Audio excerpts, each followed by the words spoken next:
안녕하세요. 오늘은 프랑스의 저명한 사상가죠. 자크 아탈리의 글을 좀 깊게 들여다보려고 합니다. 인류 역사를 아주 흥미로운 시각에서 보고 있는데요. 네, 보통 우리가 문명하면 딱 정착해서 발전한 걸 떠올리는데 이 자료는 오히려 그 반대일 수 있다 이렇게 말하고 있어요. 그러니까 인류 역사의 대부분은 사실 움직임, 유목의 역사였고 정착은 아주 짧은 시기였다는 거죠. 네, 맞아요. 거의 뭐 예외적인 기간이었다 이런 관점입니다.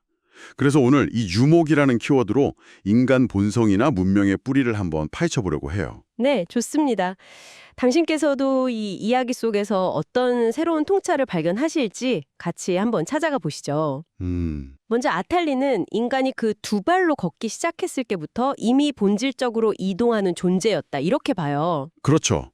정착은 훨씬 나중의 일이고 오히려 그게 잠깐의 예외 상태였다는 겁니다. 생각해보면 좀 놀라운데요.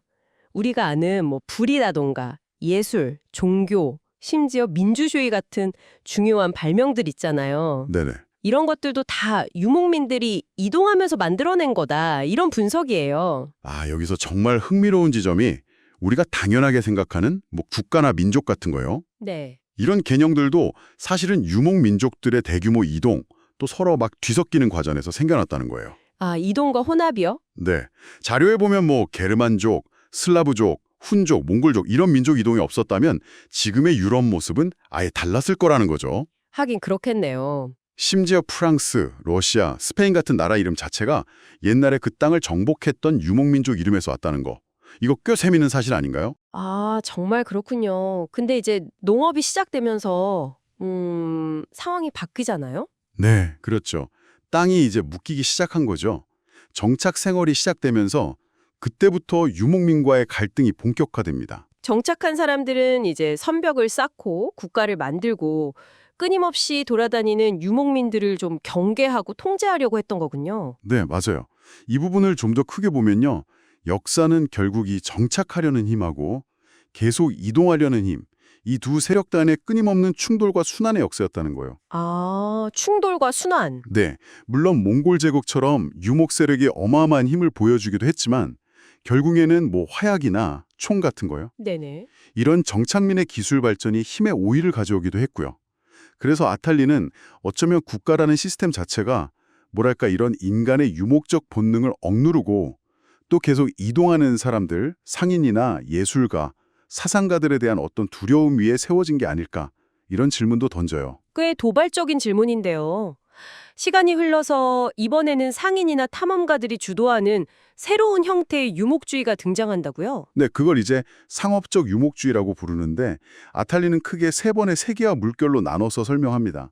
상품, 자본, 사상이 전 지구적으로만 이동하기 시작한 거죠. 세 번의 물결이라. 첫 번째는 언제쯤인가요? 첫 번째는 한 17세기쯤으로 보는데 이때는 상품이나 아이디어는 좀 돌았지만 뭐랄까 가난한 사람들의 이동은 상당히 제한적이었어요. 아, 그랬군요. 그러다 19세기 산업혁명과 함께 온 두 번째 물결, 이때는 빈부격차가 확 커지면서 정말 대규모 이주가 일어나죠. 네, 이민의 시대였죠. 그렇죠. 근데 동시에 뭐 식민지 원주민 학살 같은 아주 어두운 그림자도 같이 드리워졌고요. 이때 미국 서부의 카우보이나 아니면 그 떠돌이 노동자, 호보 같은 새로운 형태의 노마드도 등장합니다. 카우보이도 노마드의 일종으로 보는군요. 흥미롭네요. 그럼 지금 우리가 살고 있는 이 시대가 세 번째 세계화인가요? 네, 그렇습니다. 근데 이 세 번째 세계화는 아주 극단적인 분화를 보여주고 있어요. 극단적인 분화요? 어떤 식으로요?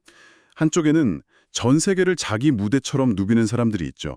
뭐 창조적인 직업을 가진 사람들이나 금융자본가 같은 소위 하이퍼노마드라고 불리는 이들이고요. 네, 하이퍼노마드.